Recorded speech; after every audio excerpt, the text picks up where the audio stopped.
And so you know that in every case of healing, your first step is the realization of God as constituting all being, and working along that line until you have actually an inner assurance that God is. Then, that you impersonalize the evil, the error, the appearance, whatever its name or nature, by consciously knowing that this is no part of a person, that all evil is impersonal. That's why in the beginning it was called devil, the evil one, or the one evil, meaning an impersonal source of evil. And the very moment that you separate it from the individual by realizing, no, this is devil, but not in the sense that, oh, this is devil, now we're going to get God to fight him, but this is devil meaning this is the arm of flesh or nothingness, or this is carnal mind, or this is mortal mind. In any event, the evil must be impersonalized. That means it must be taken from person. It must be seen that this evil is not in, of, or through person. It is not appearing as person. It is something separate and apart from person, for it is impersonal evil. Then, because of the nature of God as omnipotence, it must be the arm of flesh or nothingness. In other words, we had the example of the master being faced with the devil and 3 temptations. And we discovered that when he said no to each one, that was the end of the devil. The devil had no more power. We don't hear of the devil after that, because the devil did nothing. In other words, there was no power to the devil. There would have been, had there been an acceptance of the temptation. There would have been power, but it wouldn't have been the devil's power. It would have been the power through acceptance of the temptation or suggestion. So that if you are presented with a claim of your own or another's, and regard it as a temptation, and then accept it, then you are left with it. You're hooked. But if you can recognize instantly, this is claim, this is temptation, this is an appearance, this is carnal mind or devil presenting itself to me, and I can reject it because it is not of God. There it is. It is not of God.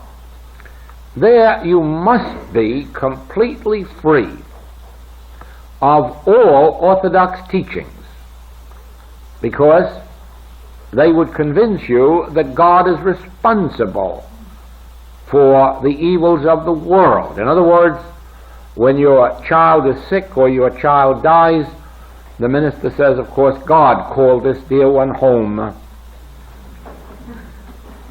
God must have been responsible for that case of polio.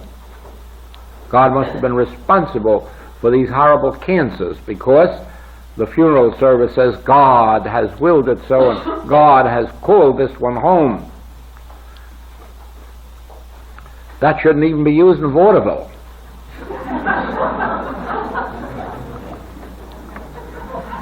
God hath no pleasure in your dying, and the Scripture says so. God is of too pure eyes to behold iniquity, and Scripture says so. And the Master says, I am come to do the will of my Father. What is the will of my Father?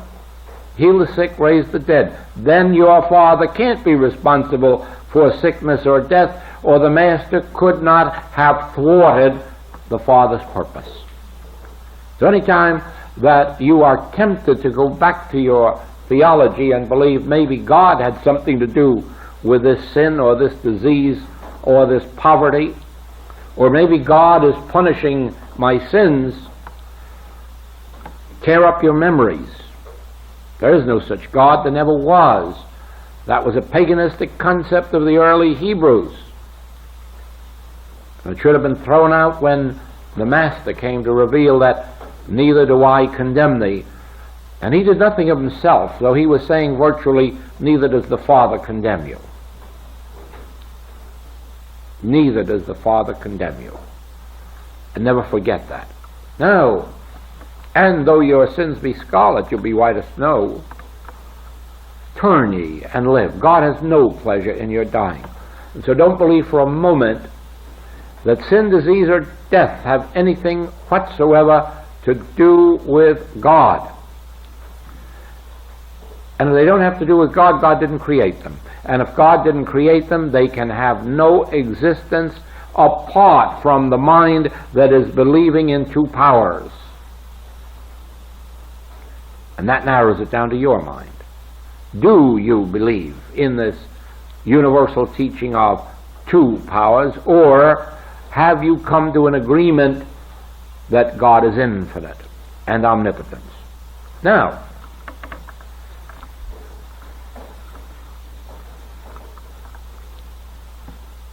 for the benefit of those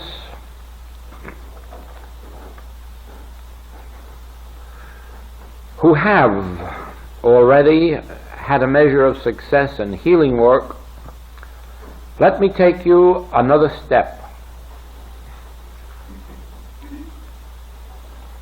And this is one case where you won't find authority for this anywhere on earth. And so you'll have to be your own authority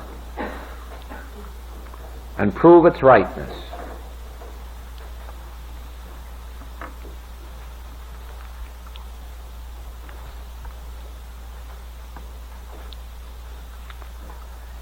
Every problem that touches an individual, every problem of every nature, of any nature, regardless of who they may be, what their religion is or what it isn't,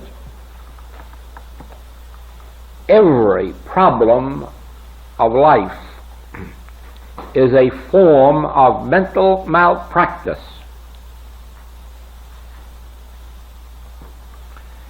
It is not directed at you by anyone, so please don't hold anyone in condemnation and don't look around at your neighbor. They are not malpracticing you, nor is your mother-in-law.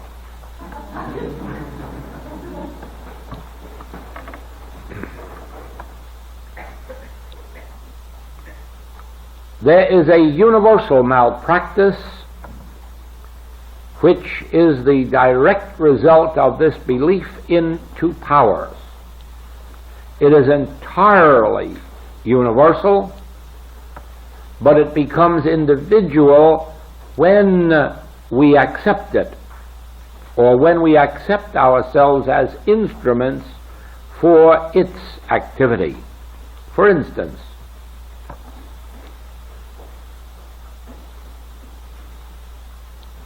sometimes it is believed that if someone hates you or dislikes you or mistrusts you, all of these are forms of malpractice. Someone may even be directing evil thoughts at you.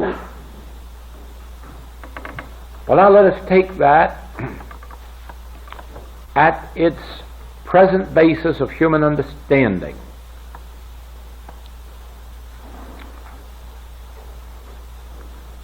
Ever since the introduction of metaphysics into the world, there has been a belief that thought is power. And it has been believed that a good thought is good power and bad thought is bad power.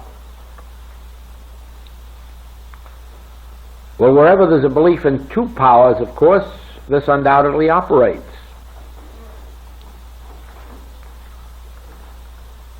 As a matter of fact, as we go back into the primitive teachings, that is, the teachings of the primitive peoples, we find that ages before the metaphysical age, they knew the power of thought, and they knew how to direct good thought, and they knew how to direct evil thought. They could heal and they could kill. and some still do, all with the power of thought.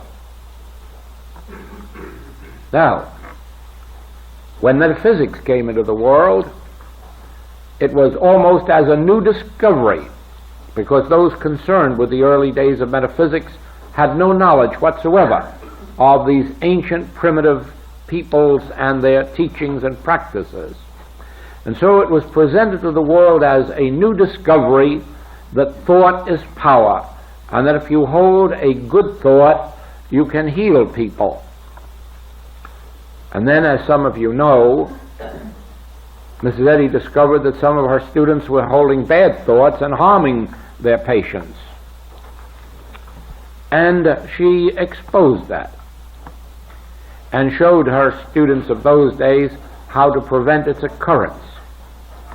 However, as the metaphysical world has moved on,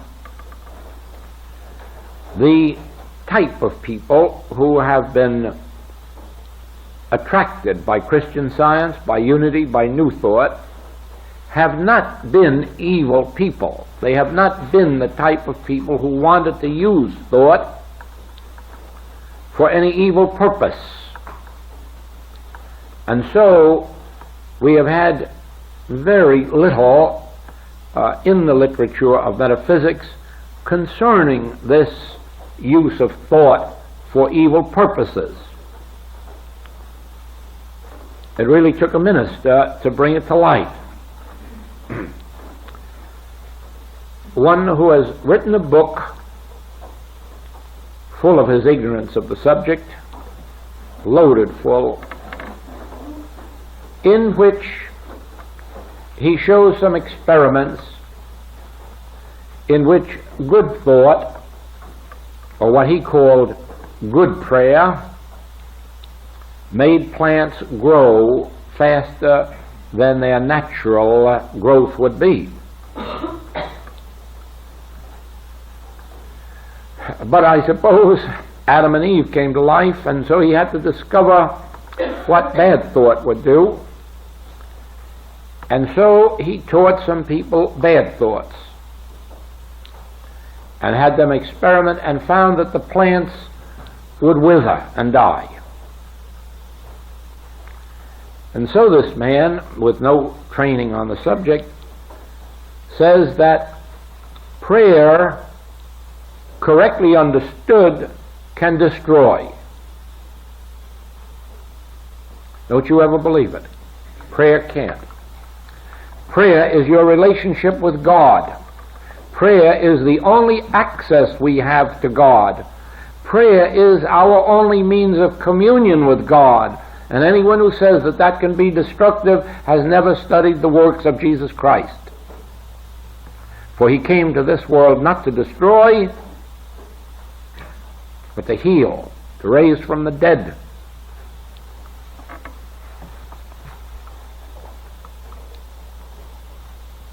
It is true, however, that human thought, not prayer, human thought of a wrong nature can be destructive.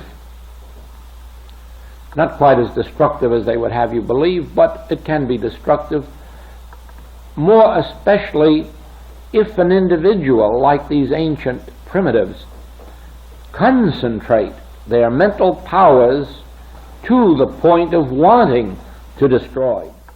You can't harm anyone with a wrong thought. But if you ever sat down to really practice it, you would find that with the power of wrong thinking, you could destroy. But the only thing that you must be warned about is, don't try it on a true student, for it may end in your death. For what you believe becomes the belief unto you, and its penalty. You see, any individual who knows and lives and moves and has his being in the realization of God's presence as omnipotence is living in one power, and there is no secondary power that can touch him. Whether it is a mental projection or whether it is a germ, whether it is an hereditary condition, whether it is infectious or contagious, whether it is age or whatnot, rest assured no individual can be malpracticed who is living in the life of oneness. One power, one law, one being, one cause. Then all of the evils can hit up against your door, and the 91st Psalm rightly says, 1,000 may fall at your left and 10,000 at your right, it will not come nigh you. Not only that, but it will backfire to the one that sent it. That is really the secret of the story of Sapphira.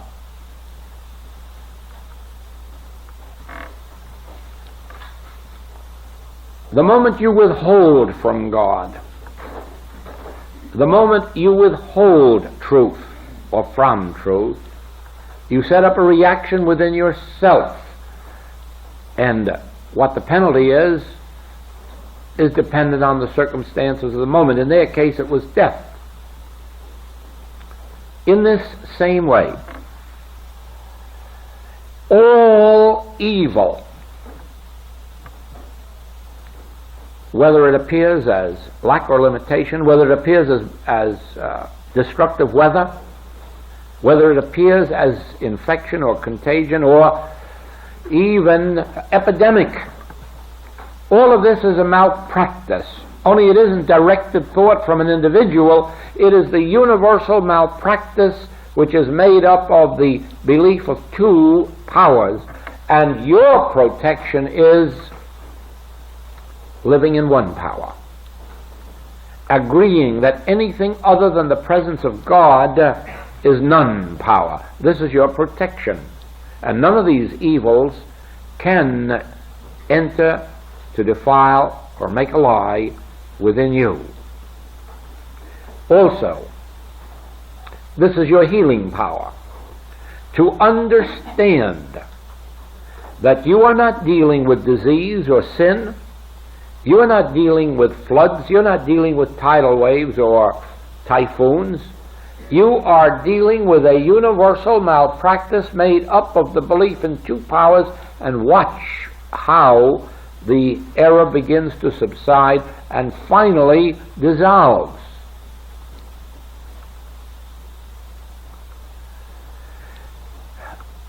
That water that you see on the desert isn't water. It's another malpractice. It's making you see something that doesn't exist.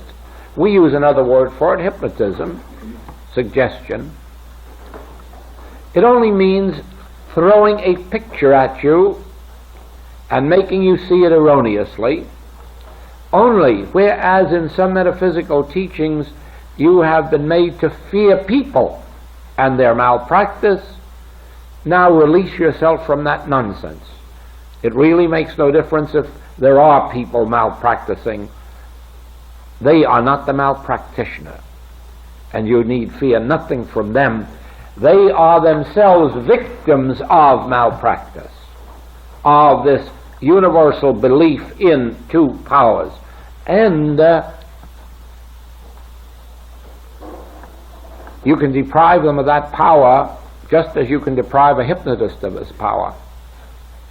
That experiment has been tried over and over and over and over again. A hypnotist trying to hypnotize someone, or even a whole group, where there was one individual there who knew the one power. They can't get by with it. It's an impossibility. You stop them cold the minute you know that the human mind, that is, the belief in two powers, isn't power. The minute you know that this belief that the mind is power is just the arm of flesh or nothingness. The mind is an avenue of awareness. It's not a power. It can't do anything or be anything except be aware, except on the level where it is accepted as a power. Now, I don't know if I've told you the experiment, no, not the experiment, the experience of the reporter in London recently who, realizing that the winter season was coming on and wondering what could be done about colds, went to a noted doctor and said, now with this season coming on, is there any way known that we can wipe out colds or reduce them? And more especially, is it true that these shots that they give for colds, is it true that it reduces colds or removes them? And the doctor said, indeed, yes. To get these shots, we have found, will reduce colds about 1/3. In other words, instead of 3 colds, there will only be 2. And if you get 3 colds in the winter, the probabilities are that you will only have 2. Oh, well, then he said, that's wonderful, even to reduce it by 1/3. Shouldn't we all recommend then that we get shots? No, he said, strangely enough, we find that if you get shots of pure water, it also reduces colds by 1/3. And the reporter wrote this for his paper.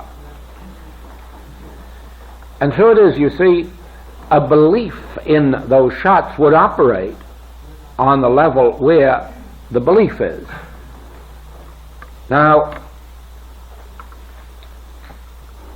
if you can accept God as the creative, maintaining, and sustaining principle of life, if you can accept the fact that this is not an accidental universe, this is a God-created one, then you must be able to accept the fact that negative power, evil power, cannot have any existence outside of the mind that believes in it. Now, because the mind that believes in it is the universal mind, every one of us believes in it, because that is the mind of every one of us. Therefore, it is only in proportion as we begin individually to live and move and have our being in the realization of God, and then realize all else is nothing but this mental malpractice, this belief in 2 powers. And instead of treating a claim as a claim, instead of treating disease as disease, sin as sin, lack as lack, treat it all as malpractice, a belief in 2 powers. And instead of treating it as malpractice and then saying, oh, but I must protect myself from malpractice, realize the nature of malpractice is the activity of the human mind and therefore nothingness. We, in our advanced work, have another term which is equally effective in our healing work. When faced with any problem, we recognize it as antichrist. In other words, this isn't aimed at me, this is aimed at the Christ of me. In other words, nobody dislikes me enough to want to make me sick or die, but this universal malpractice would love, just love, if it had intelligence enough, to wipe out Christhood. That's why the Master could reveal that throughout all time Christ has always been crucified. As a matter of fact, the scrolls now reveal that Jesus Christ was not the original Savior who was crucified, but that it was another man 100 years before who was crucified also by the order of the church, and for the same reason. In other words, Christ was crucified wherever it raised its head.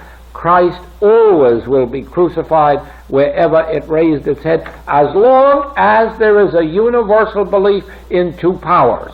And it will be not a Hebrew church that will crucify it, nor Rome that will crucify it, nor will it be a nation or a race that will crucify it. It is the universal belief in two powers is the antichrist to you and to me.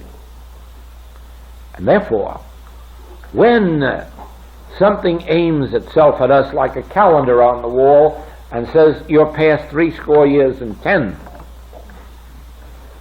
just look at it and say, Antichrist. You haven't any more power hanging on that wall.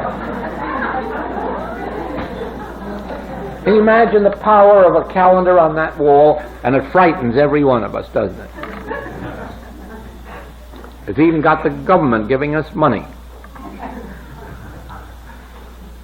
because of a calendar, because of what we have accepted as the belief about the calendar. Now let us understand this then. It really makes no difference whether it's a simple cold, or whether it's Asiatic flu, or whether it's an epidemic of polio or an epidemic of cancer. Please try to remember this, that you're not dealing with names. You are dealing not with effects. You are dealing with the only cause of discord that has ever existed in the world. And that's this hypnotism that comes out of the belief of two powers. And whether you want to call it hypnotism or general belief, whether you want to call it antichrist, whether you want to call it malpractice, regardless of what you want to call it, as long as you impersonalize it, and as long as you recognize, because of the nature of God, it must be impotent, you are free, or you're on your way to freedom, and you will attain your complete freedom in proportion to your ability to impersonalize every phase of error and then negate it by resting in the Word, nothingizing it, resting in the Word. Don't go out there to battle that enemy that's stronger than you are. You'll be overcome by your belief that it is power. And every attempt you make makes it more so. Very, very seldom do I ever call on a patient. Rarely. Really. So rarely that I can't even remember the last time. Why?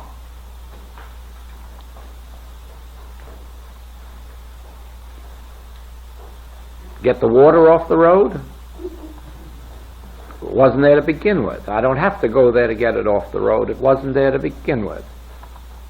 A power to be fought? It wasn't there to begin with. And my running around would merely represent my own fear. Therefore, the safest thing for me to do is stay right at home and realize this nothingness.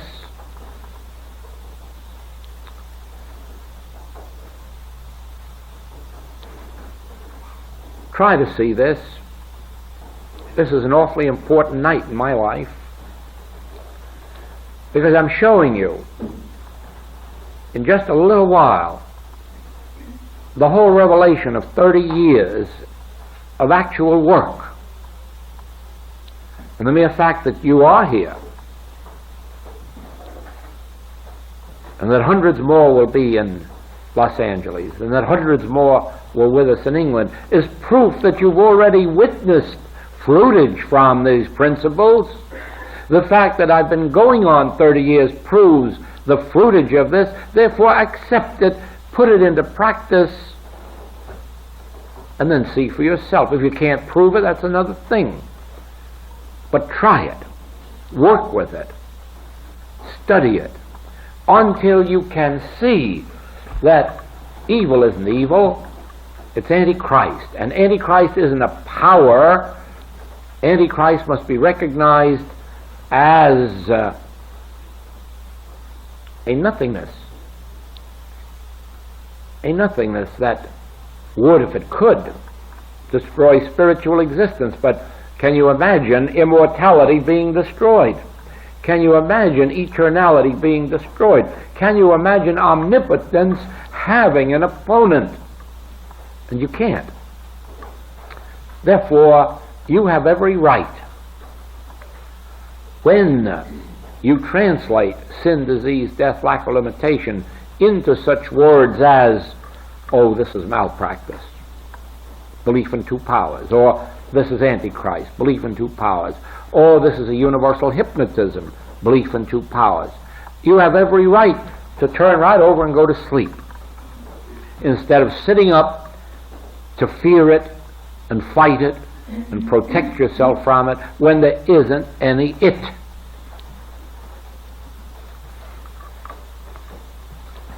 It hasn't been easy to work up through all of the orthodox faith that we were told to have, that God would do something.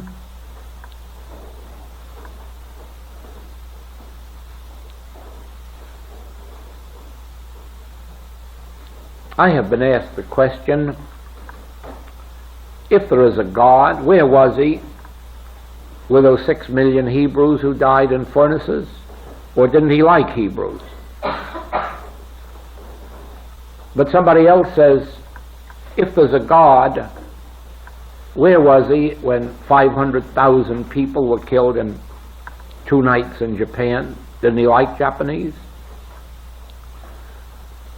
Where was God when Berlin and Leipzig and Dresden were wiped out? Didn't he like Germans?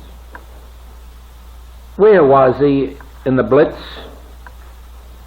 in England? Didn't he like the English? You know, when you hear these questions for a while, you do ask yourself, is there anybody God likes and protects? Is there anybody's faith that's worthwhile? Doesn't he like these Hindus in India, starving down there, disease? Has he got anything? No. And what about their faith? They have more faith probably than anybody else in the world. Where is it? Oh, we say it's not a true faith. Well, just count up these Christian countries with their true faith since 1914. And let's get some answers to that. And you will find then that there is no use worrying about faith, and there's no use worrying about what God is going to do for you. God is doing it, and it's up to you to know that there is no power to thwart God's doing it. Only then do you honor God. Only then do you love God with all your heart, with all your soul, with all your mind. You know, for more years than I care to tell you about, that thought plagued at me, how can I love God? I don't have a trace of feeling in my soul, in my mind, or in my heart for God, and I don't know how to love God. And it was only after I realized that God is not responsible in any way, shape, manner at all. There isn't anything God can do about our false beliefs. God's work is done. And when I saw that the realization of the impotence of these so-called evil powers was the answer, then I could love God. Now I can love God with all my heart, with all my soul. That's why God is on every line of every book of the Infinite Way.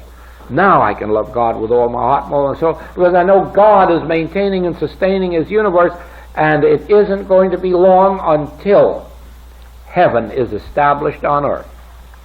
Because once it is recognized that the so-called powers of this world aren't powers, and there's no use looking for powers to overcome them, what we need is non-powers, so as to let these so-called powers dissolve. If you have followed the history of the world as I have, and followed it from bows and arrows all the way up to atomic bombs, you will really know why it's futile to look for more powers in this world. And then if you follow the religions as I have, for dozens of centuries and watched them trying to bring God powers to establish peace on earth and health on earth, you'll soon get weary of looking for God powers, and you look in another direction, and that's what I did. Look in another direction. Stop looking for God powers. They're there, and they're operative. But what is separating me from that God power? And the Master gave me the first clue. If you abide in the Word and let the Word abide in you, you will bear fruit richly. If you do not abide in the Word and you do not let the Word abide in you, you'll be as a branch of a tree that is cut off and withereth. So it has nothing to do with God, it has to do with you. Do you abide in the Word? Now, what is the Word? Blaming God for the deaths in our family? That's not abiding in the Word. For I have come to give life eternal, not death. To know Him aright is life eternal. Where do you get sin, disease, and death in that? Therefore, instead of looking for a God power, let God alone and let Him do His work. Not that you could interfere with it, but be satisfied that that's not the direction to look. Don't look for power. Look to that which reveals to you God's omnipotence. That which reveals to you that not in heaven, not on earth, and not in the hells below is there a power that can operate in the consciousness of an individual who is abiding in God's grace. Not by doing God a favor, but by acknowledging Him in all thy ways. Thou wilt keep him in perfect peace, whose mind is stayed on thee. Lean not unto thine own understanding, acknowledge Him in all thy ways. He will give thee peace. He that dwelleth in the secret place of the Most High, none of these things shall come nigh his dwelling place. Abide in the Word, let the Word abide in you, and you will bear fruit richly. So it has been revealed to me over the years through the Master that it isn't a going to God for more power that we need. It is a recognition of this great truth. What did hinder you? There are no material or mental powers that can operate in the consciousness of an individual who lives in the realization that thy grace is my sufficiency, for there is only one power. And this belief in two powers, which constitutes the carnal mind, is the temporal power. Certainly it operates as mental power and physical power as long as the belief in two powers exists. Once you come even in a measure to the realization of God, no good powers, no bad powers, only God, and only God powers. And this universal belief of two powers operating as a universal mesmerism, a universal hypnotism, a universal malpractice, an antichrist, nothingness, the arm of flesh. Then gradually do you become free. And then you'll wonder to yourself, did God do something for me today that God wasn't doing? No, God was doing it, only now you have removed from you the barrier. And so I come to a final point.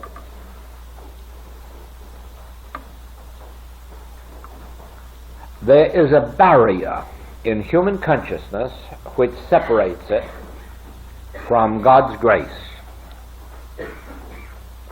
That barrier is a universal belief in two powers, good and evil. In proportion as you overcome that within yourself, you are removing the barrier. Then, as I explained to you about the clouds, if there are clouds hiding the sun from us, in proportion as those clouds are dissolved, the sun will reveal itself as having been there all the time. So you will find that the good that comes into your experience today, the healing that comes into your experience, was there all the time, awaiting the removal of the barrier which is your belief, the universal belief which you've accepted in a power of good and a power of evil. And then beginning to fear disease, fear old age, fear death, fear lack and limitation, instead of realizing no two powers, not even one power, just God, just God. If I make it seem simple, don't believe me.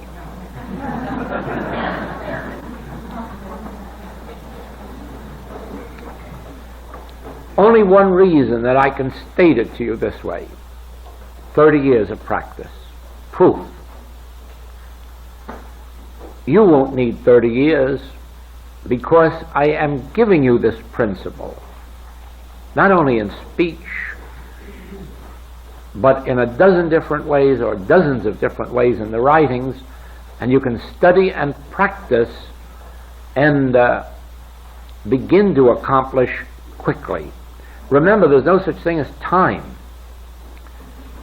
No such thing, just as there is no degree of evil. There's absolutely no difference between one disease and another. There's no difference between one sin and another. Therefore, time is not an element.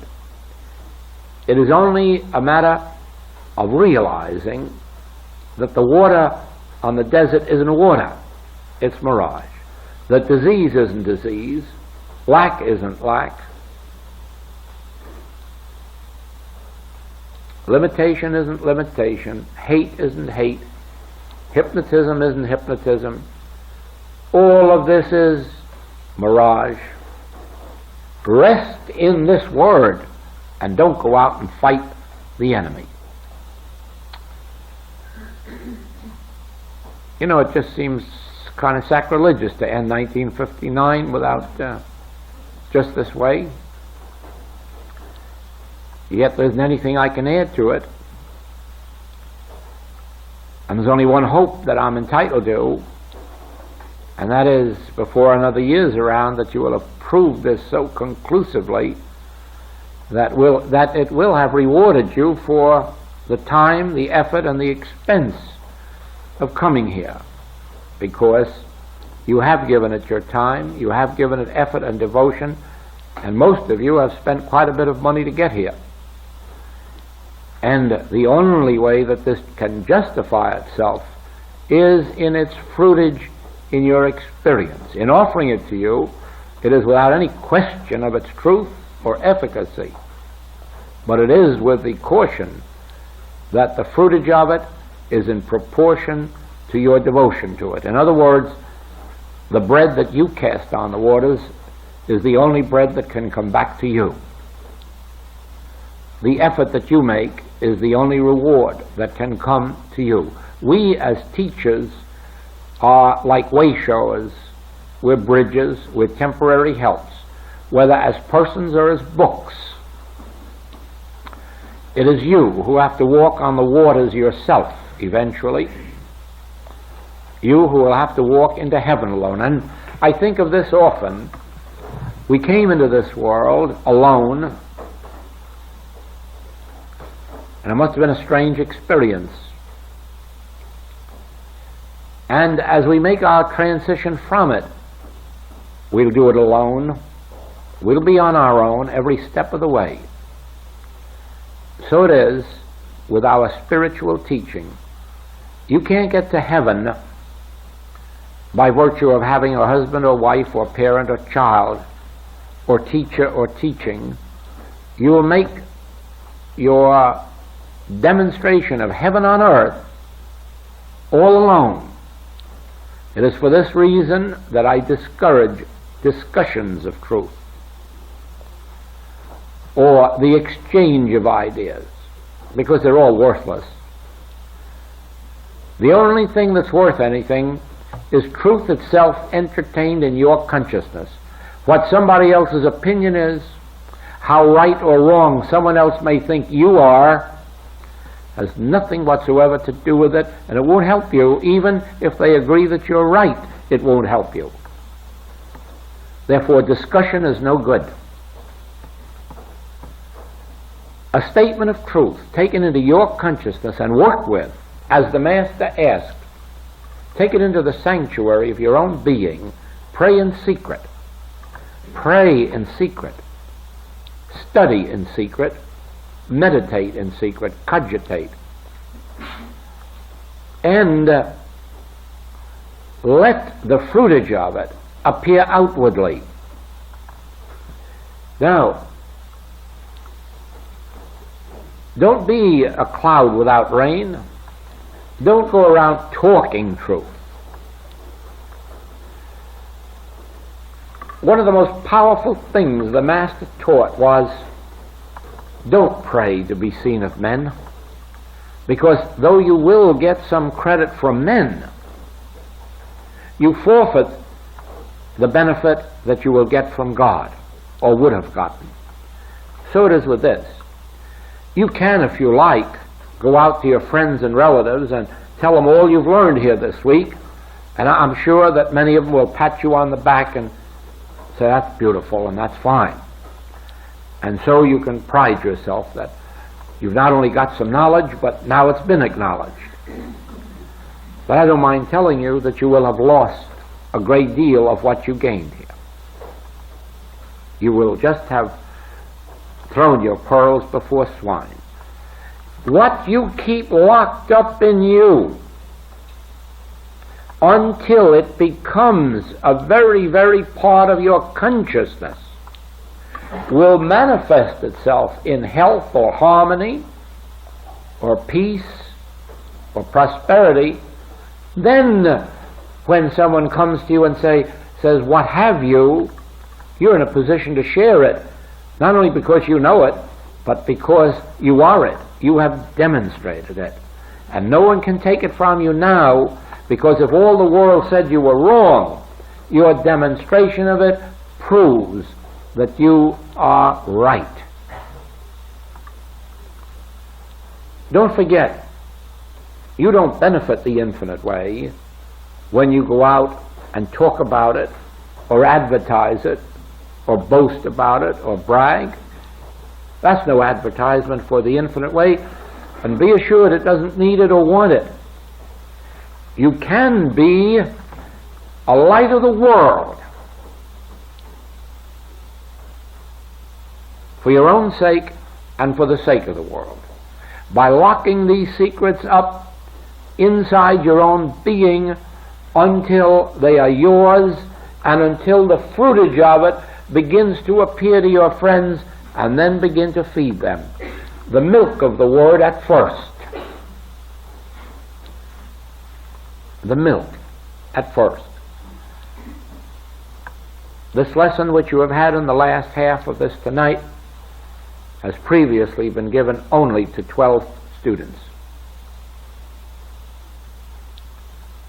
So I waited a long, long while before revealing it.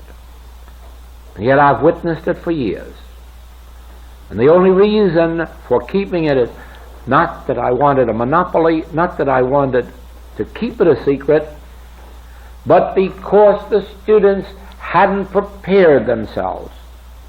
It was as if they were playing around with kindergarten stuff and then wanting college teaching. But the work of 1959 has prepared our students for this. And I want to make the message complete. And I want to see it demonstrated in its completeness, so that when this day comes, which is being brought nearer by the publishing houses that are sending our books far and wide, and the other recognition that it's gaining, when that day breaks and people say, for heaven's sakes, give us more of this healing, send us teachers, that we'll have them. We won't have them if you can't demonstrate, because there'll be no diplomas and no certificates saying that you're a teacher. The only thing that's going to prove you're a teacher is the ability to heal and teach. There's no authorization from headquarters, for there are no headquarters. Thank you until we meet again.